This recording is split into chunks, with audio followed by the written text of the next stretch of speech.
Good evening, everyone, and welcome back, or welcome for the very first time, to a quiet corner of history where the lights are low, the world slows down a little, and the past gently carries you towards sleep.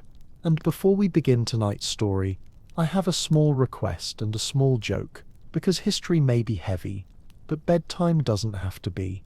If you're still scrolling, still thinking about tomorrow, or still replaying that one awkward moment from 10 years ago, now is the perfect time to put your phone down just a little lower, loosen your jaw, drop your shoulders, take one slow breath in through your nose, and let it out gently. And if you want a pro tip from generations of tired humans before us, try turning the screen brightness down and the volume just low enough that you have to listen closely, because your brain loves effort just enough to fall asleep. And here's the joke. I promise it's a gentle one. If you fall asleep during this video, congratulations. You're using it exactly as intended. Before we drift too far, I'd love to know where you're listening from tonight. Whether it's a snowy city, a warm coastline, a quiet village, or a bedroom where everyone else is already asleep. So feel free to tell us in the comments, because we actually read them, and it's strangely comforting to know how far these stories travel in the dark. And if you enjoy what we do here, if these calm historical journeys help you relax, sleep, or simply feel a little less alone at night, the simplest way to support us is to leave a like and subscribe, because it quietly tells the algorithm and us that this space is worth keeping alive. Now get comfortable, let your eyes rest if they want to, and allow your imagination to travel back more than 100 years, to a city that believed winter was nearly over. Tonight's story is called How People Lived During the Great Blizzard of 1917, and it begins in a moment of dangerous confidence, because March of 1917 in Toronto felt like the slow exhale after a long winter, a time when people expected melting snow, not catastrophe, and when no one imagined that the city was about to become the epicenter of the most destructive urban blizzard in Canadian history.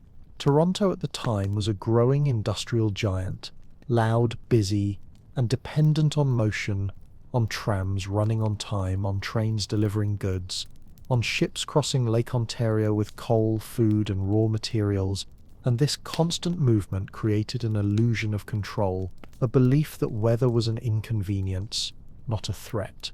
But one morning, under a heavy grey sky and air thick with moisture drifting in from the lake, snow began to fall suddenly and violently. Not the gentle kind that decorates rooftops, but dense, aggressive snowfall driven sideways by powerful winds, piling up faster than streets could be cleared, until more than 40 centimeters of snow buried the city in a matter of hours. The wind carved massive drifts between buildings, turning familiar streets into narrow frozen corridors, while visibility dropped so low that people struggled to recognize places they had walked every day of their lives. And as the storm intensified, Lake Ontario itself turned hostile, freezing rapidly, cracking and shifting as enormous slabs of ice pressed against the harbor. Toronto's port, the beating heart of its economy, became a battlefield between steel and ice, with ships trapped, docks collapsing, cables snapping, and vessels sinking under pressure they were never designed to withstand. While the sound of tearing metal echoed through the storm like distant thunder, tramcars stopped where they stood, buried to their axles. Trains stalled at the edges of the city, and one by one the systems that kept Toronto alive simply failed, leaving the city paralyzed, not for hours but for days, wrapped in snow, wind, and an eerie silence broken only by sirens and the storm itself. People were caught outside with no warning, dock workers, sailors, messengers, and ordinary pedestrians who had stepped out expecting a normal day, only to be overwhelmed by cold, crushed by falling structures, or lost entirely in the blinding white. While inside homes, families rationed food, conserved heat, and waited, listening to the wind batter walls and windows through the night. And slowly, as supply lines broke down and the scale of the disaster became impossible to ignore, Toronto began to understand why it was suffering more than any other city. Exposed directly to the lake, dependent on transport, unprepared for a winter storm that behaved like a maritime hurricane and struck without any modern warning at all. And this is where we pause for now. With the city frozen in place, ships trapped in ice, streets silent under deep snow, and thousands of people trying to survive the longest nights of their lives. Because in the next part we'll move closer, into homes, into the harbour, and into the quiet, exhausting routines. People developed to endure days without movement, warmth, or certainty. Inside the houses that lined the narrow streets of Toronto, life shrank into a few square meters of warmth. Kitchens, once filled with morning chatter, turned into small survival stations where families huddled close to stoves that were burning their last pieces of coal or firewood. The city's supply lines had stopped, and even the wealthier districts could no longer rely on deliveries. For many, the food that was left was the food that would have to last, no matter how long the storm chose to stay. Children were wrapped in layers of wool, scarves tied clumsily around their heads, their noses red and raw. Parents whispered to them that it was all just a few more days, even though they themselves had no idea if that was true. The windows were covered in thick frost, patterns of ice crawling like veins across the glass, and the sound outside was not silence but something heavier. The steady, low moan of wind moving between houses, pressing against doors, howling in chimneys. In some homes, people slept fully dressed to keep warm. They kept candles burning longer than they should have, using them both for light and for comfort. Water froze in buckets, bread turned hard overnight, and tea became the most precious ritual, just a few drops of heat, something to hold, something that still felt human. The streets outside had become unrecognizable. Horses were buried in snow, their wagons frozen mid-journey. Street lamps disappeared under drifts, and signs creaked in the wind until they tore loose and vanished into the storm. Tramcars stood abandoned, silent monuments to a city that had stopped breathing. In the harbour, things were worse. The ice had grown thicker, swallowing the ships one by one. Crews trapped aboard their vessels tried to break free, swinging hammers against metal, but the cold was relentless. One ship, the Majestic, had been caught between two massive floes. Sailors reported hearing the ship groan, a sound like bones breaking, before the hull finally cracked and the vessel sank beneath the ice, taking several men with it. In the newspapers that somehow still managed to print, headlines called it the storm of the century. But for the people living through it, those words felt small. It wasn't a headline, it was the air they breathed, the cold in their lungs, the weight pressing against their doors. After the first day, food began to run out. Corner shops were buried, and even if you could find one, there was nothing to buy. The rail lines carrying supplies into Toronto were blocked, and no new shipments could arrive. Families rationed what they had: small pieces of salted meat, dry bread, canned fruit, sugar if they were lucky, some melted snow for water, careful to strain out the soot that drifted from broken chimneys. And yet, in that stillness, there was also community. Neighbours shouted through windows, calling to each other across the snow. They shared what little they had, sending children with baskets tied to ropes, pulling them between houses like tiny lifelines. People who had never spoken before found themselves relying on one another just to endure the next hour. At night, the temperature fell so low that even the lake froze solid, and the moonlight reflected off it with a harsh blue-white glow that made the city look ghostly. Beautiful, but utterly lifeless. The sound of the wind became the city's heartbeat, rising and falling, steady and endless. For many, it was impossible to sleep. They simply sat awake, listening, waiting, hoping the storm would break. But it didn't start. Not yet. For 3 days, Toronto remained buried. Streets vanished, trains trapped, the port silent, and only the church bells marking time, faint and distant beneath the storm. And when the snow finally stopped, what it left behind was not peace, but silence of another kind, the kind that comes after destruction. We'll stop here for a moment before we step into that silence, into the aftermath, the thaw, and the slow return of sound to a city that had nearly frozen to death. When the snow finally stopped falling, it didn't feel like relief, it felt like disbelief.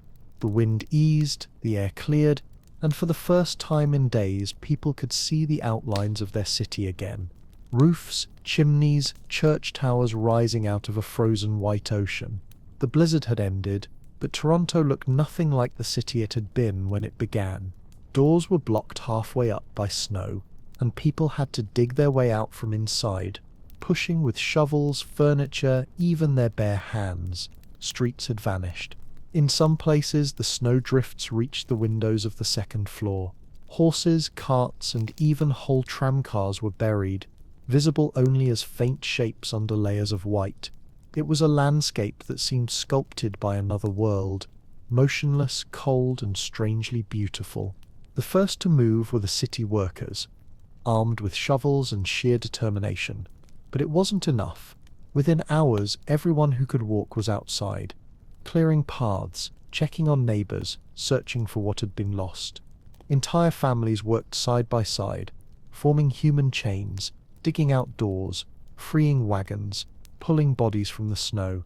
The air was filled not with panic, but with exhaustion, a quiet, methodical rhythm of survival. The port was a graveyard. Ships were tilted at strange angles, masts broken, decks crusted with ice so thick you could walk across it without hearing a sound. The water, when it reappeared, was black and still. Dock workers found ropes frozen solid, tools welded to the ground by ice. In the distance, the broken hull of the Majestic protruded from the harbour like a monument to the storm's power. For weeks, sailors would come to stand there in silence, staring at what was left. In the city centre, the trams remained stuck. Some had passengers frozen inside when the storm hit. The electric lines sagged under the weight of ice, snapping with a sharp, echoing crack that carried through the air like distant gunfire. The cleanup would take not hours or days, but weeks. The cost in lives and damage would take even longer to understand. And yet, as the days passed, there was a strange kind of resilience in the air. People began to adapt, boiling melted snow for washing, using furniture for firewood, cooking together in large pots over shared stoves. Churches opened their basements as shelters. Schools turned into kitchens. Even factories, once shut down, opened their doors so that workers could gather near the boilers for warmth. At night, when the city lights flickered weakly through the fog, Toronto seemed to glow from within, not with electricity, but with human endurance. The storm had broken everything that moved, but it hadn't broken the will to continue. Children played on the frozen streets, sliding on bits of metal and laughing, their voices echoing through the ruins of snow. Life in its simplest form was coming back.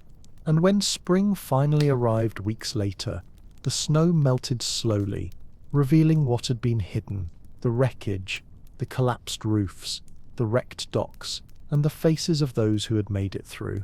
It was said that the city never forgot the silence of those 3 days, nor the way the wind had sounded when it pressed against every wall and window like a living thing.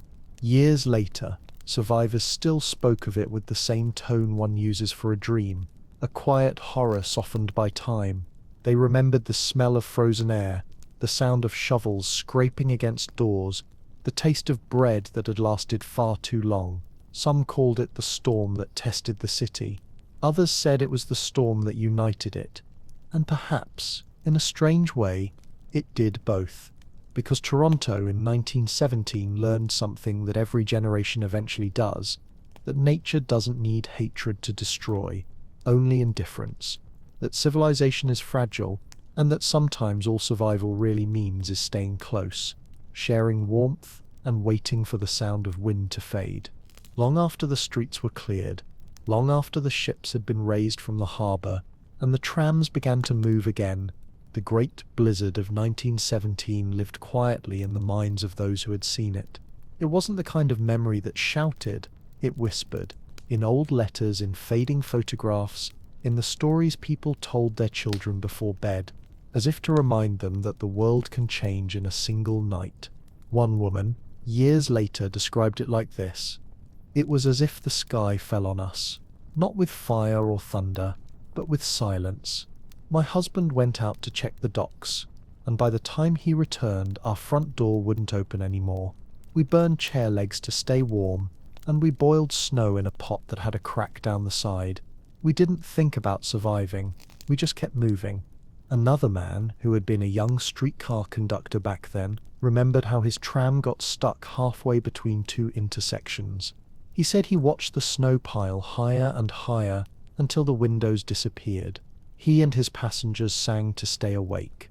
"We ran out of coal before dawn," he said. "I thought that was it. But in the morning, a stranger dug us out from the outside just because he heard voices under the snow. In the harbour, one of the sailors who survived the wreck of the Majestic never went back to sea. He settled in a small house overlooking the lake and would often sit outside during winter nights, listening to the wind. When asked why, he smiled faintly and said, 'Because I like to know when it's coming.'" There were also stories of quiet heroism. A doctor who walked 3 miles through waist-high snow to deliver medicine, guided only by the light of a lantern. A group of nuns who opened the doors of their convent to anyone who was lost. A 12-year-old boy who led an old man to safety by following the sound of a church bell that rang even after the ropes had frozen. And then there were the smaller, more fragile memories. A cat found alive under a snowdrift 3 days later. A candle still burning in a window when the storm cleared. A loaf of bread that had been shared by 3 families and somehow lasted the entire week. Tiny miracles scattered among the ruins of ice. The newspapers tried to summarize it all. Toronto paralyzed by blizzard. The headlines read, "Dozens dead, city buried, port frozen solid." But words, no matter how large the print, never truly captured the feeling of it, that suspended, frozen silence where time itself seemed to stop. Those who had been there said that even the air felt different afterward, as if the city had learned to breathe again, slower, more carefully. When spring finally broke through completely, and the last piles of snow turned to grey slush in the gutters, the people of Toronto looked out at their city with new eyes. The factories started again. The ships returned to the harbour. Children went back to school. But there was something softer in the way people spoke to one another, a quiet understanding that no one had made it through alone. For many, that was the real legacy of the Great Blizzard of 1917, not the destruction but the connection, the way strangers became neighbours, the way fear turned into compassion, the way silence forced people to listen. And so, as the years passed and the city grew, the storm faded into history, a story told on cold nights, a warning whispered every winter, and a reminder that even in the fiercest snow, there's a kind of beauty in how human warmth refuses to disappear. As the city slowly began to thaw, Toronto felt suspended between 2 worlds, the living and the frozen, the present and the memory. The snow was no longer falling, yet it still held everything in its grip, sculpting shapes out of rooftops, fences and chimneys, muting every footstep and every sound. Even voices carried differently now, softer, as if the air itself had thickened with remembrance. People were moving again, but carefully, as though the ground beneath them might still break into silence. Smoke curled slowly from the first reopened chimneys, leaving thin grey trails against the pale sky. The harbour, once a solid sheet of white, now shimmered with slivers of dark water where the ice had cracked. It was not a return to normal, not yet, more like the city learning to breathe again after holding its breath too long. And through it all, there was a strange peace, not joy, not relief, but the quiet awareness that life had resumed. The bells of the churches rang again, their sound warped by the cold, echoing off the walls like a memory of warmth. Children pressed their faces against the glass, watching the sunlight turn the snow to diamonds. In every street you could see both ruin and rebirth standing side by side. A broken sign here, a dugout doorway there, and in between, footprints leading somewhere hopeful. The blizzard had changed more than streets and buildings. It had altered the rhythm of hearts. People moved slower now.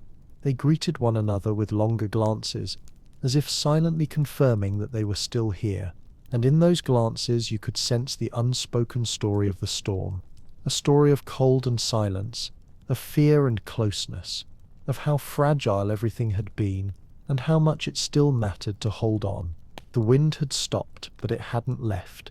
It lingered in doorways, whistled softly through cracks in the walls, and seemed to hum through the city like an afterthought, as if reminding everyone that winter still had one more breath to take before it would be gone. It was no longer the sound of danger. It was the sound of something vast and ancient moving on. The first sign that the storm was truly ending wasn't light or sound, but water. Small streams began to run along the edges of the frozen streets, trickling between the walls of snow like veins returning life to a sleeping body. The air had softened, losing that sharp, metallic sting, and now carried the faint scent of wet wood, coal, and thawing earth. It was a fragile change, so small that many people didn't believe it at first. But by midday, the ice on the windows began to loosen, sliding down in slow, transparent sheets. The city that had been sealed in silence started to wake, not with noise, but with movement. A door opening, a shovel scraping against wood, the distant creak of a cart being pulled free. For the first time in days, the sound of footsteps echoed between the houses. Everywhere, the thaw revealed traces of the storm's passing. Fences bent under the weight of the snow, chimneys cracked, shop signs split down the middle. The harbour was littered with splintered planks and half-sunken ropes. The white world that had seemed endless only a few days ago now began to retreat, inch by inch, leaving behind mud, salt, and the quiet wreckage of survival. Children were the first to celebrate. They ran through puddles in worn-out boots, laughing at the sound their feet made against the melting slush. Their parents stood by the doorsteps too tired to scold them, watching the laughter rise like steam in the cold air. After days of darkness, even the smallest noise felt like a miracle. The clatter of a bucket, the bark of a dog, the sigh of a roof finally shedding its burden of snow. The city looked broken, but it was breathing again. In the evenings, when the pale sun dipped behind the lake, a thin fog rose from the melting drifts and curled around the rooftops, giving everything a dreamlike glow. People stood by their windows and stared out, not speaking, as if they were afraid to disturb the fragile peace that had finally returned. The storm had taken much: lives, homes, certainty, but it had also given something back: the strange intimacy that comes from surviving together. Neighbours who had once walked past each other without a glance now shared tea, tools, food. Doors that had stayed closed for years opened to voices, laughter, and stories. And as the nights grew quieter, the sound of the wind changed again. No longer cruel, no longer wild, but gentle, almost tender, whispering softly across the half-frozen lake. It carried with it a message that no one could quite put into words. A feeling that the worst had passed, but that something important had been left behind. Something that couldn't be measured in damage or snow, but only in memory. Because even as the city thawed, the blizzard remained, not in the air, not in the streets, but in the people themselves, like an echo that would never quite fade. When spring finally came, it didn't arrive all at once. It crept in quietly, almost cautiously, as if the season itself was unsure whether it was welcome. The snow retreated in thin, hesitant lines, shrinking away from the brick walls and wooden fences, revealing streets still scarred by ice. The earth, long frozen and hard as iron, began to soften, breathing steam into the morning light. For weeks, Toronto smelled like wet wood and smoke, the scent of a city remembering how to live. The trams, cleaned and repaired, began to rattle again through the main avenues. The sound of their wheels, once so ordinary, now seemed like proof that the worst was truly over. Markets reopened slowly. Vendors set up small wooden tables selling what little they could find: bread, sugar, dried apples, fish brought in from thawed waters. And each morning more people came, their faces pale but hopeful, carrying empty baskets that no longer felt like a burden. Down by the harbour, the ice was breaking. Great slabs of it drifted apart and knocked against one another with deep, hollow sounds that echoed between the warehouses. Workers stood on the dock staring at the water as if seeing it for the first time. Ships that had been trapped for months were finally free, though many were too damaged to sail. The city's heart, once frozen and still, had begun to beat again, slower, heavier, but alive.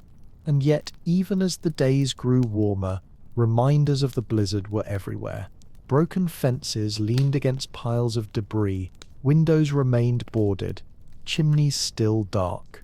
In some streets, entire rows of houses bore the same look, tired, leaning slightly, as if the cold had left its weight behind. But among the wreckage there was movement, people rebuilding, hammering, sweeping away what the wind had carried in. Every strike of a nail, every shovel lifted from the ground, felt like a small victory.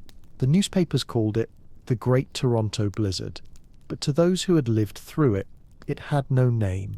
It was simply the storm, a word that carried everything: the hunger, the fear, the silence, the sudden kindness between strangers.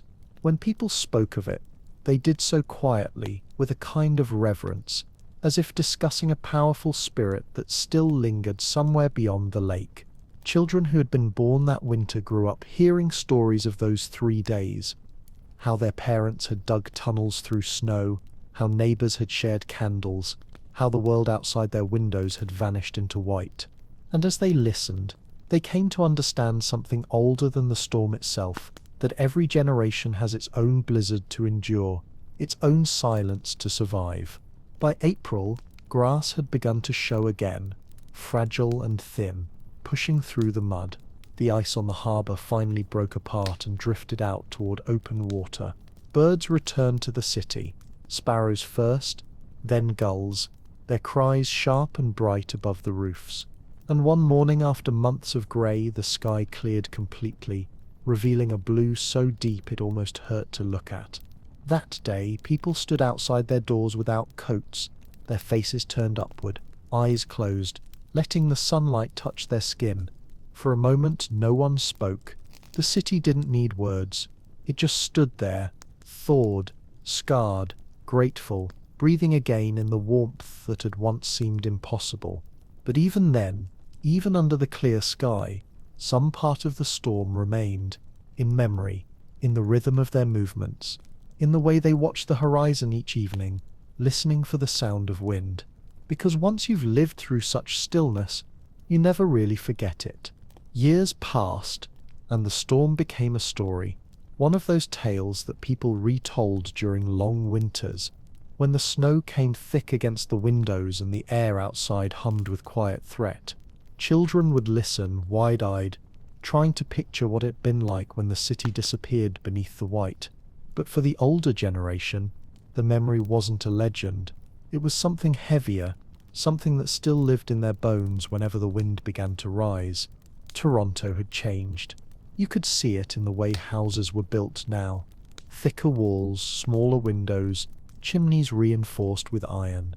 The city engineers widened the drainage channels and raised parts of the waterfront so that the next great freeze wouldn't choke it again.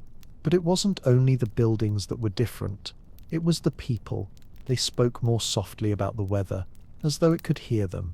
They stocked pantries a little earlier each year, and when the first snow of winter fell, they always paused for a moment before stepping outside, not out of fear but out of respect. Old dockworkers said you could still hear the storm sometimes, carried over the lake on certain nights in March, a deep, hollow sound, half wind, half memory.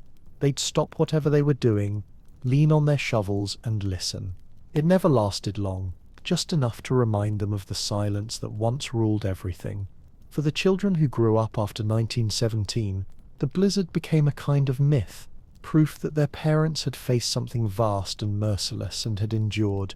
In schools, teachers spoke about the Great Toronto Storm, not only as a disaster, but as a turning point, the moment when a city learned humility before the elements.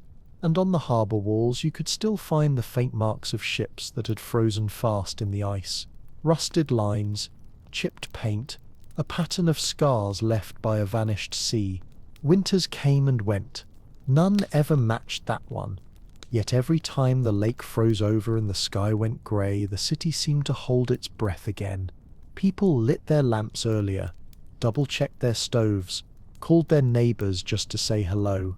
The storm had taught them that isolation could be as dangerous as cold, and that a voice, even a small one, could mean survival. Some evenings, when fog drifted in from the water, the whole shoreline looked like it had been erased, a blank canvas where the world could begin again. In those moments, if you closed your eyes, you could almost feel the echo of that winter, the crunch of snow under boots, the weight of silence pressing against the windows, the steady heartbeat of a city that refused to stop. The blizzard of 1917 had ended long ago, but its shadow remained, not dark, not frightening, just quiet and constant, like the trace of frost on glass. And though Toronto would go on to face new storms, new wars, new decades of change, the people who lived through that one never forgot the lesson it left behind. That civilization is not a wall against nature, but a candle flickering in its breath. There are nights, even now, when Toronto seems to dream.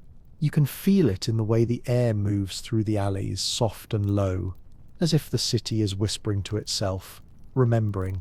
The streets that once vanished under snow are quiet again, but they hold the memory of footsteps long gone, of voices carried away by the wind, of the fragile warmth that glowed behind every frozen window.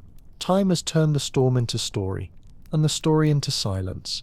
But if you walk along the harbour at dusk, when the light fades to grey and the water mirrors the sky, you might still sense that faint, impossible stillness. The same stillness that once covered everything in 1917. The city doesn't fear it anymore. It understands it. The people, too, have changed. Generations later, they move through winters with a calm kind of wisdom, one born not from strength, but from acceptance. They know that nature is not cruel, only vast, that it does not remember us, yet we always remember it.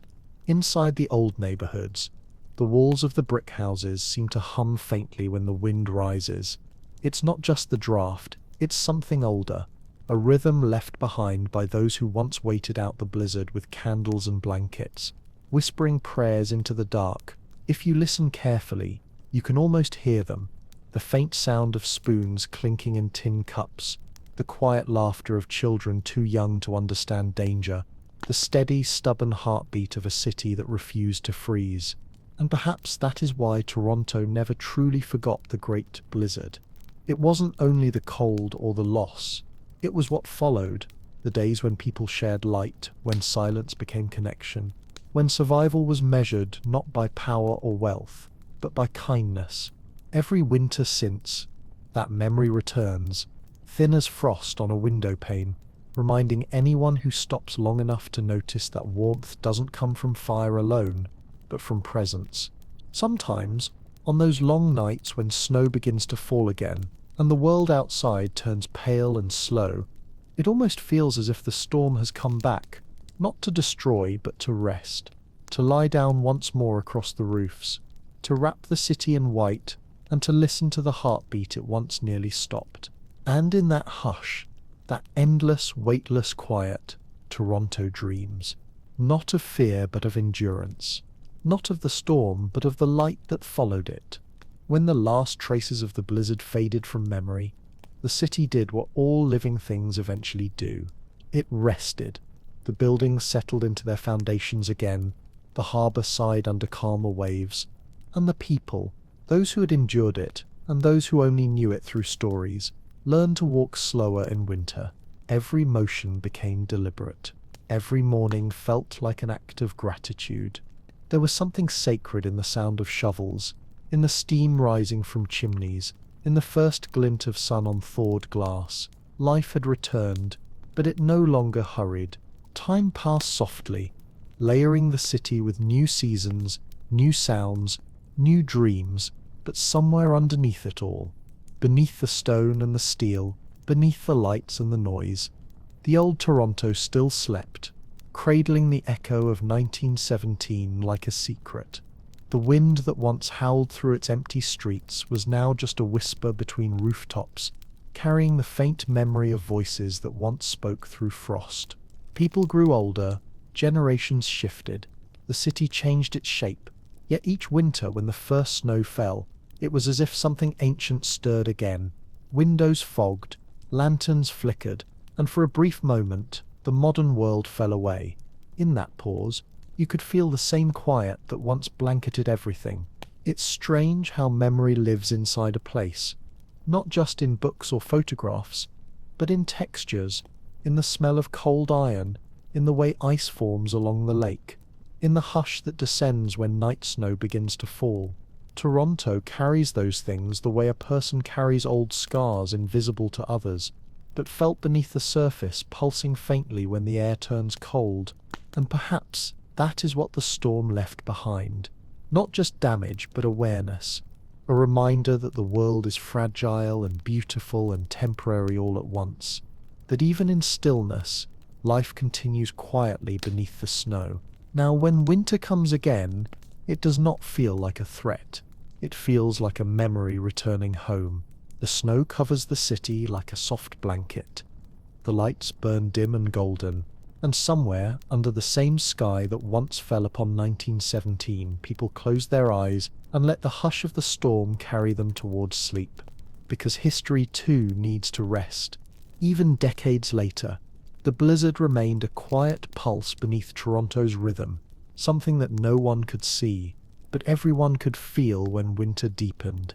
It wasn't spoken of often, yet it surfaced in gestures, in the way people salted their steps before dawn, or in the way they wrapped their scarves twice around their necks. Not once. The habit of survival had become instinct. Old letters from that time still exist. Folded neatly in boxes, their ink faded to grey.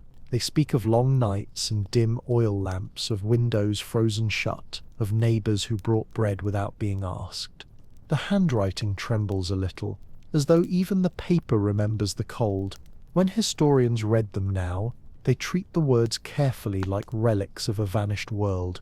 But to the people who wrote them, they were simply accounts of living one more day. There were no heroes in that storm. Only endurance, only the slow, stubborn refusal to let darkness win. And that, more than anything, is what lingered after the snow melted.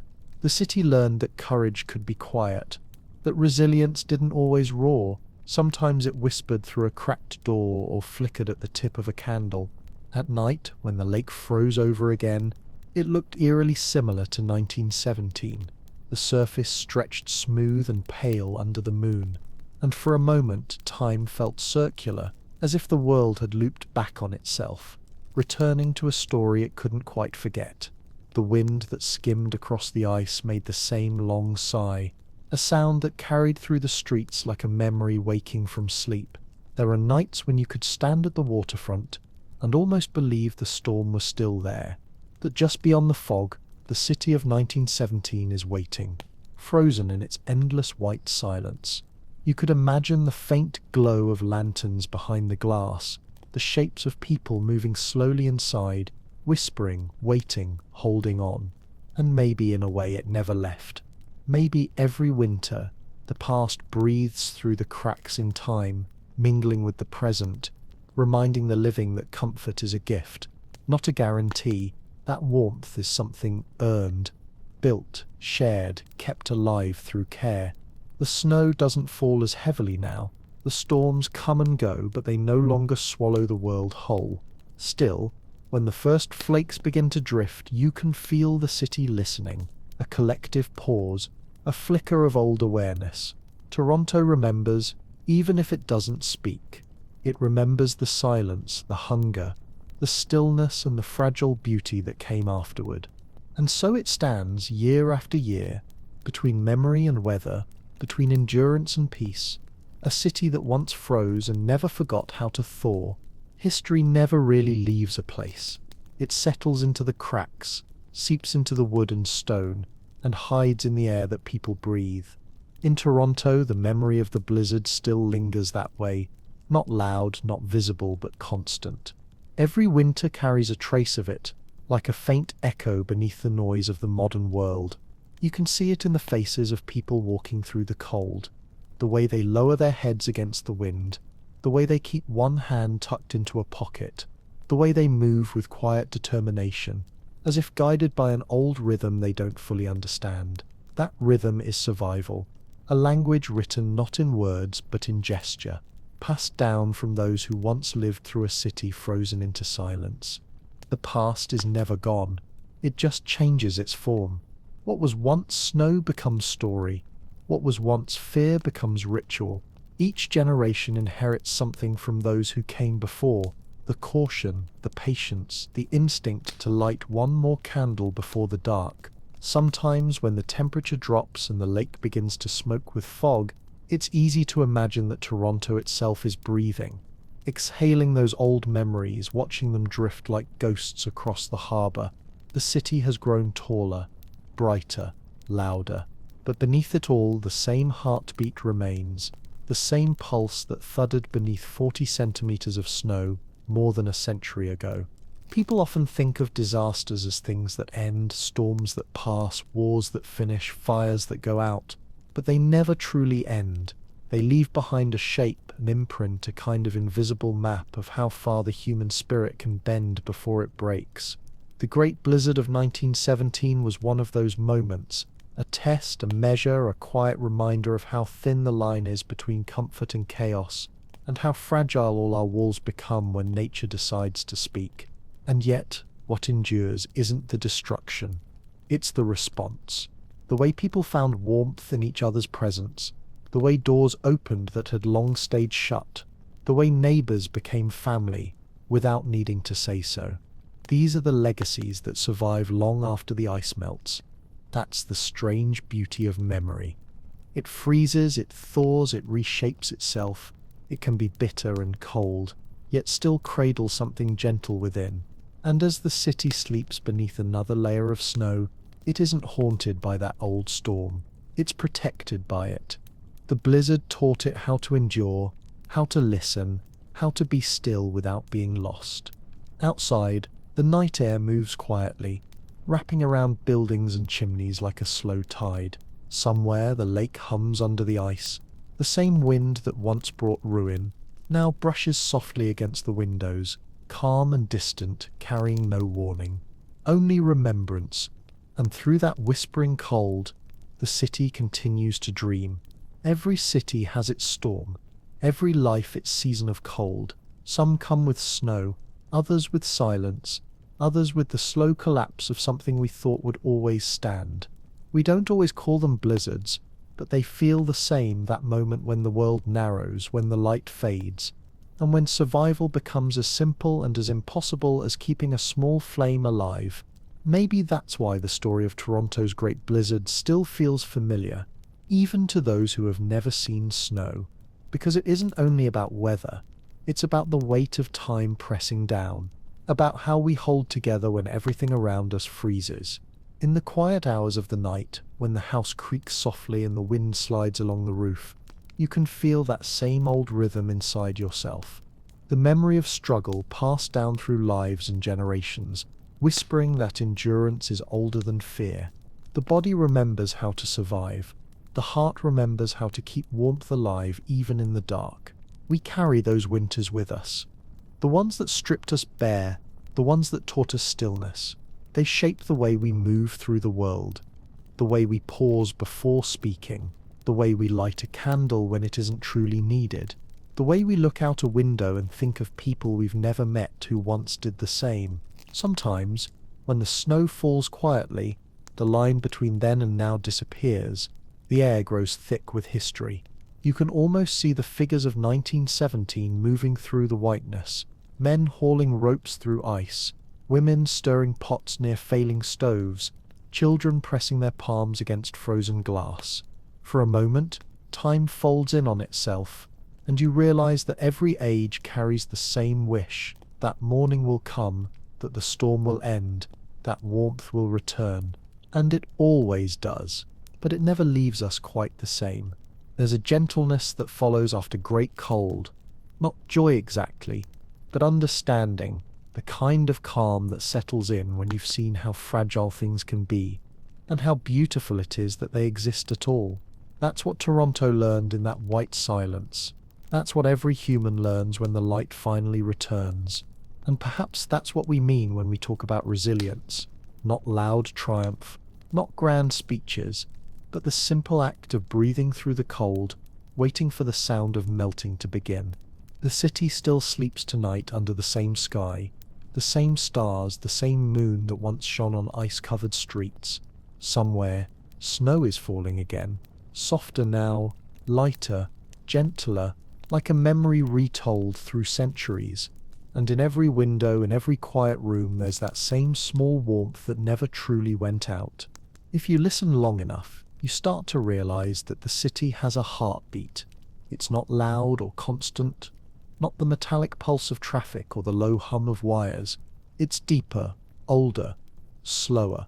It rises from the ground in winter, from the frozen lake, from the old wooden beams that still hold the weight of forgotten years. Sometimes it sounds like the wind, sometimes like silence, sometimes like both. Toronto breathes through its seasons, inhaling the cold, exhaling warmth, and under the snow it feels alive, a living memory resting beneath white blankets. The houses creak softly, the pipes sigh, the streets settle. Somewhere far below, water moves through hidden channels, the same water that once froze solid and shattered the harbour apart. Everything has changed, yet nothing really has. When you walk through the city on a quiet winter night, you can almost feel it breathing around you.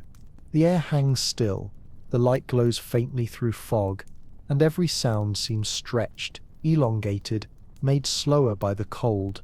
Even your footsteps seem to belong to someone else, someone from long ago, walking through the same snow, following the same rhythm. The past is never far here. It lingers in the spaces between things, between bricks, between heartbeats, between one snowflake landing and another melting. It isn't haunting. It's gentle, like the faint scent of smoke that stays on your clothes after a fire has gone out. The memory of warmth, even when the world is cold. Sometimes when the temperature drops far enough and the night is very still, the city seems to pause mid-breath. The wind stops, the lake freezes solid, the air holds its shape. In that moment everything feels suspended, as if time itself has drawn in a slow inhale, waiting to exhale again when morning comes. You could stand there for hours, and the world would stay the same. The snow would keep falling, endlessly, patiently, like thought itself, and if you listen carefully, you might hear something faint behind the hush. Not voices, not echoes, but something more fragile. The sound of memory breathing, the slow rhythm of history itself, half asleep but never gone, keeping watch over those who came after. Perhaps that's what the people of 1917 left behind. Not just their stories, not just their survival, but this quiet pulse in the air, the reminder that everything alive, cities, storms, people, breathes, that even stillness has a rhythm. And so the city keeps breathing. Long after the snow has stopped, its pulse runs beneath the streets, beneath the frozen ground, beneath every sleeping room where someone listens, waiting, drifting, and maybe, without realizing it, your breath has started to match it. Slow, calm, steady, as if the story itself has entered the air, and the city's heartbeat has become your own. Sometimes it feels as though the years have thinned, as though time itself has turned transparent like ice. The snow that falls tonight is not new. It's the same snow falling again, reshaped by the wind, carried across a century. If you look closely, every flake seems to hold a reflection, a lamp from another age, a ship frozen in the harbour, a pair of hands warming over a small blue flame. The city around you hums quietly, wrapped in the noise of the present, the faint buzz of electricity, the distant rhythm of tires on wet pavement. Yet beneath those sounds is another layer, softer, older, steady as a heartbeat. It's the echo of 1917, still moving through the air like a slow tide, brushing against the glass of high-rise windows, sliding down the narrow streets where horse-drawn carts once sank into snow. When the light hits the frozen lake just right, it seems to shimmer with two reflections at once, the skyline of steel and glass, and the ghost of masts, ropes, and lanterns below it. The city of now and the city of then breathing in unison, one exhale made of smoke, the other of fog. Some nights, people swear they can hear it, a faint metallic groan from the harbour, a sound that could be a ship shifting in the ice, or just the frozen water cracking as it always has. But those who pause to listen never quite decide which one it is. They simply stand still, feeling the cold press against their gloves, hearing the same note that carried through that storm more than a century ago. The city doesn't mind being haunted. It has learned that ghosts can be gentle, that they can live inside wind and water without frightening anyone. What remains from that old winter isn't sorrow, but patience, the long rhythm of survival echoing inside the noise of modern life. A streetlight flickers, snow gathers at its base. Somewhere far below, the subway hums like a pulse. Above it all, the flakes keep falling, each one landing on another, layer over layer, until the surface of the world feels soft again. And as you watch it, as you listen to that layered silence, you begin to understand what the storm truly left behind. Not destruction, not tragedy, but a rhythm of remembering, a way of hearing the world that notices both the thunder and the hush that follows it. Toronto, the breathing city, keeps its memories close. It doesn't tell them. It plays them quietly, over and over, until even the newest snowfall seems to hum with old songs. And as you breathe in, slowly, you realize that you are part of that same song. Imagine walking through the city at night. Not the city as it is, but the city as it remembers itself. The streets are half dream, half history, their outlines shifting beneath a slow curtain of snow. The lamps burn low, their light swallowed by the fog, and every sound seems wrapped in distance, softened by the weight of years. You take a step, and it's not clear what ground you're walking on, cobblestone or asphalt, ice or shadow. The air smells faintly of coal smoke, the kind that once poured from the chimneys of 1917, mingling with the scent of the modern world. Exhaust, electricity, rain. It's as though the two cities have folded together, their ghosts breathing the same cold air. A tram passes, or maybe it's a memory of one, its wheels whispering along invisible tracks. For an instant its windows glow with the faces of passengers long gone, their outlines blurred by frost. They aren't frightening, they're just there, suspended between seconds, caught in the endless loop of that night. A woman in a wool coat presses her hands against the glass. A sailor stares at the horizon he never reached. A child looks straight at you and smiles, as if recognizing something familiar in your eyes. The snow thickens. It feels almost warm now, the air dense and still. You realize the sound you hear isn't wind anymore. It's breathing, slow and steady, rising from the city itself. Every building exhales a little mist. Every lamp flickers like a heartbeat. The whole landscape feels alive, dreaming, remembering, waiting. You pass the harbour, and the lake is frozen again. Beneath the ice, you can see faint shadows, shapes of ships, ropes, the remnants of the docks. The water glows with a dim light, as if carrying the reflections of all those who once stood here. You kneel, touch the ice, and it hums beneath your hand. Not cold, not warm, just alive. The sound it makes is low and constant, the same deep tone the sailors once heard before the ice closed around them. Far away, a bell rings, one slow note carried by the fog. It's impossible to tell where it comes from. A church, a ship, or something else entirely. The sound doesn't fade. It lingers, pulsing softly, until it begins to match the rhythm of your own heartbeat. And in that rhythm, you realize what this place has become. Not just a memory, not just a city, but a kind of mirror, one that reflects every storm humanity has endured, every night of waiting, every dawn that felt too far away. The snow keeps falling, softer now. The streets begin to glow under it, as if the light comes from beneath the surface. You walk on, slow and unafraid, through a world that no longer separates past from present. And somewhere, between one breath and the next, you begin to understand that you haven't been visiting this memory. You've been part of it all along. At some point, you stop noticing where your footsteps fall. The sound of crunching snow fades into the same quiet that fills the entire city. You realize that the snow is no longer just beneath you. It's around you, upon you, inside the air you breathe. It clings gently to your coat, your hair, your thoughts. Every flake that lands feels familiar, as though it remembers where it came from.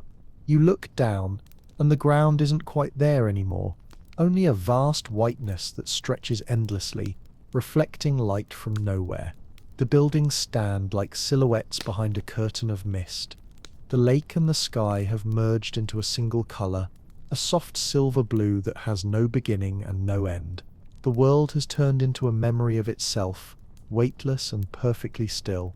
When you breathe, the air feels ancient. You can almost taste the centuries in it. Smoke, salt, iron, ice. The city around you is sleeping, but it isn't empty. You can sense the warmth of all who came before, glowing faintly beneath the snow, like embers buried under ash. It's a warmth that doesn't fade, only hides. You raise your hand and snowflakes swirl around your fingers. They move slowly, lazily, each one catching the dim light like a secret. For a moment you think you see faces inside them, tiny reflections of the people who once lived here. The dock worker lifting a rope, the woman stirring soup in a freezing kitchen, the boy whose laughter still echoes faintly down a street that no longer exists. Each flake carries a life, a story, a heartbeat, before settling silently back to the earth. And then it happens. You realize that you can no longer tell where your breath ends and the city's begins.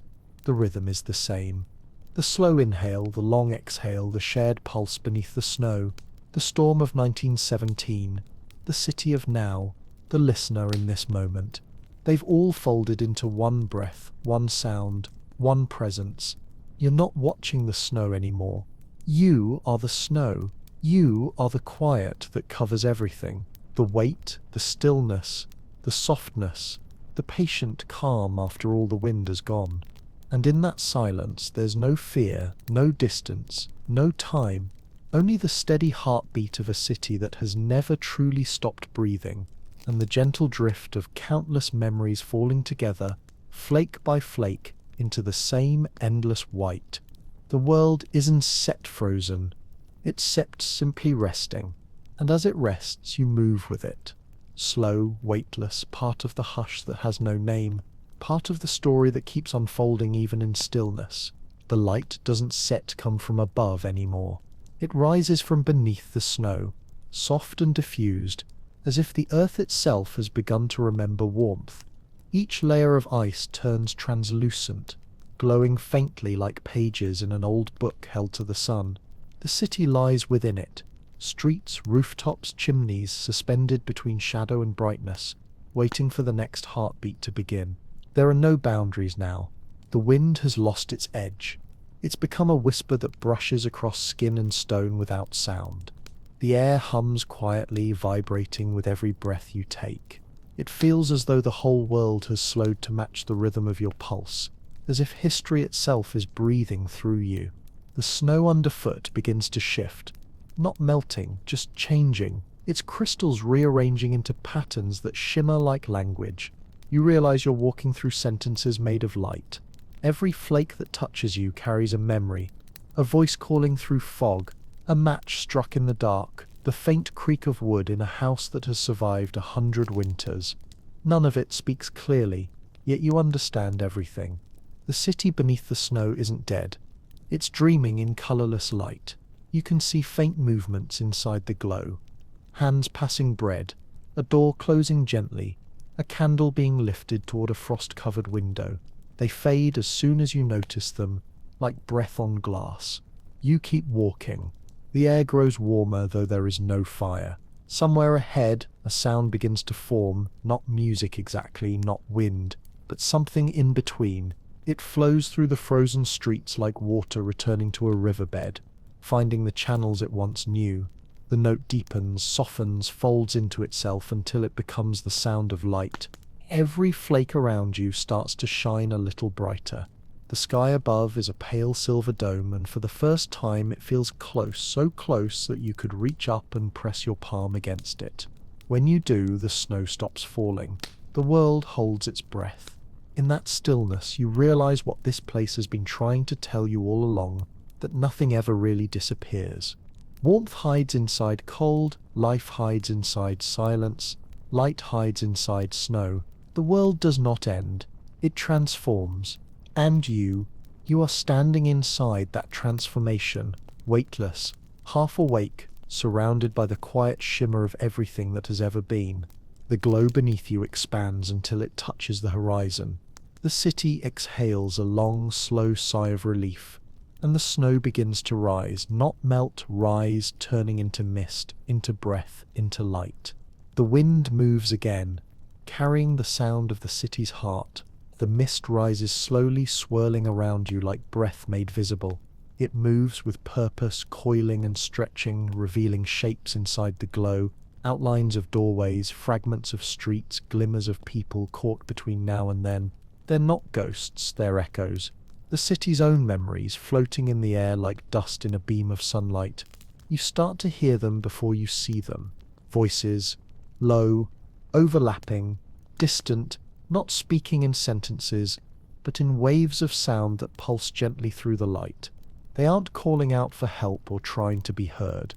They're simply continuing to exist, like the hum of a song that never really ends. Somewhere to your left, laughter rings out, faint, childlike, wrapped in the sound of bells. To your right, the steady clink of metal, a worker striking iron. Behind you, a woman hums to herself while stirring something invisible. Each sound dissolves as soon as you notice it, as if the act of listening sets it free.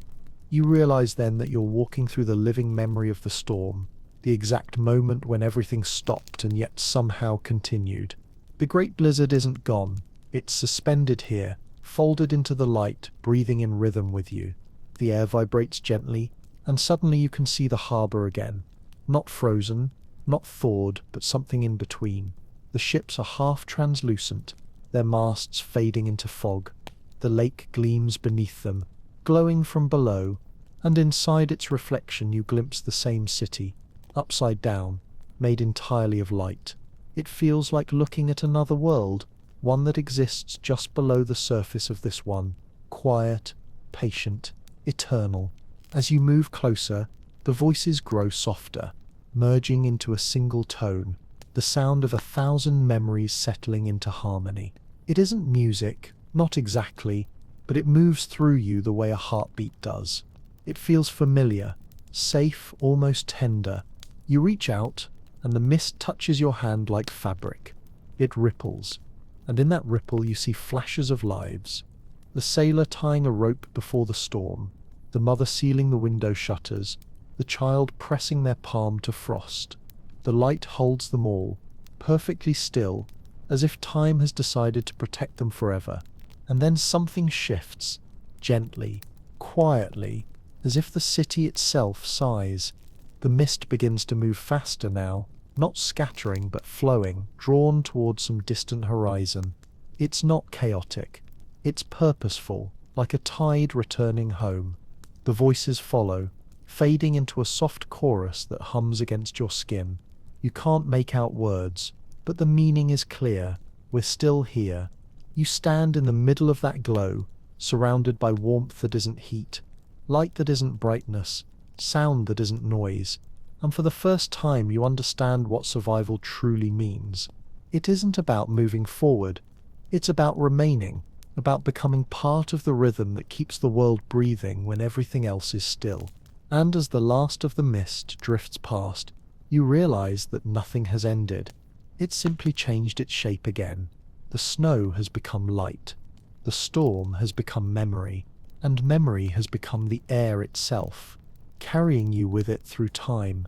The light stretches outward until it fills the horizon, then softens again, thinning into a silver haze that trembles like air above fire. Beneath your feet, the ground begins to hum, not loudly, but deep, steady, like the slow vibration of the planet itself, remembering that it's alive. You realize that what you thought was silence has always been this sound, hidden under wind and snow. Each vibration travels upward through your legs, through your ribs, through your breath. The heartbeat of the city joins it, and then the rhythm of the lake, and then something even older, the slow turning of the earth, the push and pull of seasons returning in their endless circle. The pulse gathers until it feels as if the whole world is breathing in perfect time. Shapes form again inside the mist. Hills, trees, frozen water. But they're not from Toronto anymore. They belong to every place that has ever known cold.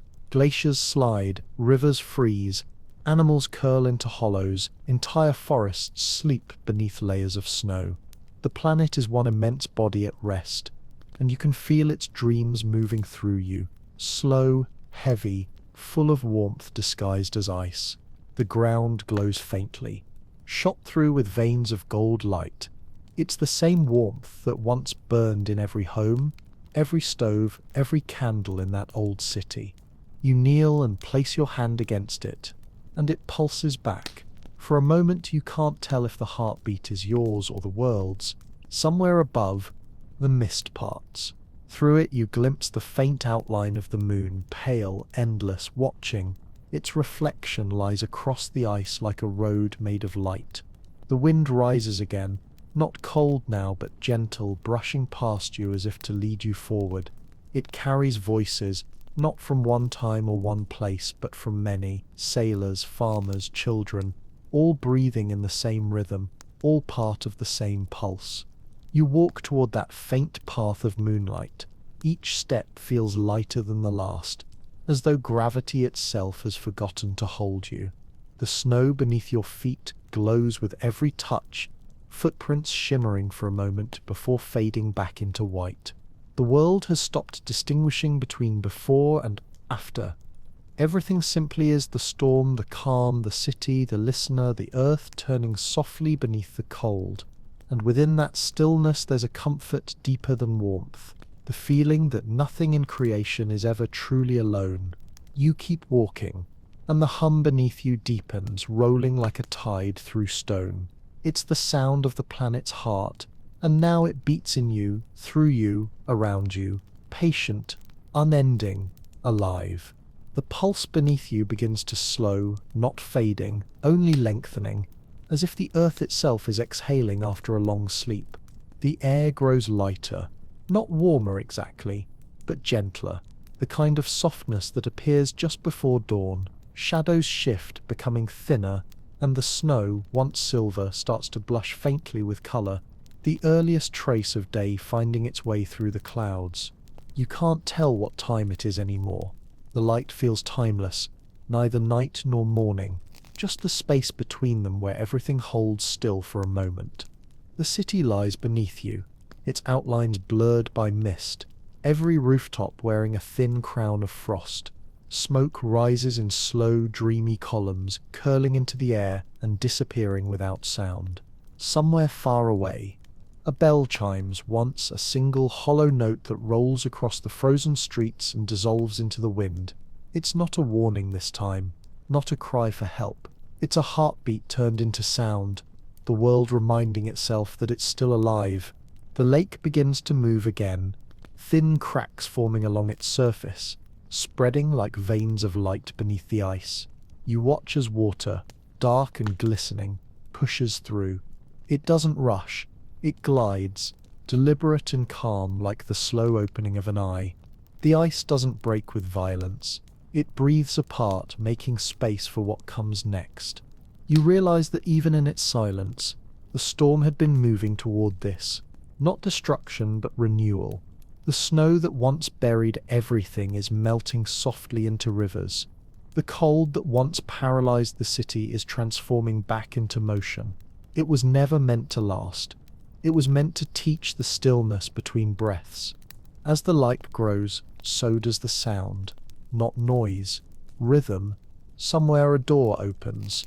Somewhere else, footsteps cross a wooden floor. You hear the crackle of a fire being coaxed to life, the quiet hum of water boiling, the gentle rustle of cloth. Life returning not suddenly but tenderly, as though afraid to wake the dream too soon. Above it all, the pale sky begins to open. Not blue yet, but the faintest grey touched with gold.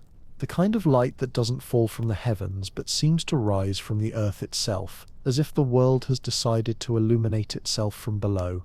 The snow reflects it, and for a moment the whole landscape shines. Rooftops, trees, the frozen harbour, everything glowing with the memory of light rather than the light itself. The city looks neither alive nor asleep, but balanced perfectly between both states, resting inside its own reflection. And as you stand there breathing the slow air, you begin to feel that same balance inside yourself, the stillness of winter, and the promise of dawn living together in perfect quiet. The cold doesn't sting anymore. The light doesn't blind. It all just is, weightless and whole. The storm hasn't ended. It has simply learned how to become morning. The colour of the sky changes first. What was grey begins to blush, pink at the edges, gold near the horizon. It doesn't break open, it unfolds. The snow picks up that colour and scatters it everywhere until every street glows as if painted in sunlight. The cold hasn't gone, but it has softened, turning crisp instead of cruel. The air tastes clean, sharp with the smell of thawing wood and wet iron. Down below, the city stirs. You can hear it before you see it, the faint clatter of a bucket, a door creaking on its hinges, boots crushing thin layers of ice. Smoke curls from the chimneys again, thin blue ribbons rising straight into the calm morning. Nothing rushes.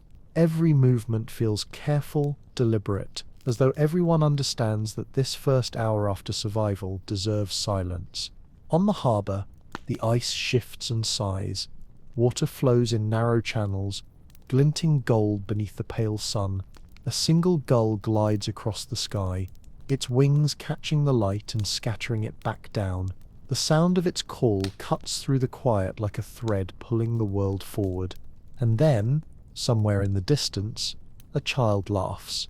It's not loud, it's light, bright, small, but it travels far, echoing between walls and windows until it becomes part of the air itself. The city seems to inhale that sound, and suddenly everything feels a little warmer.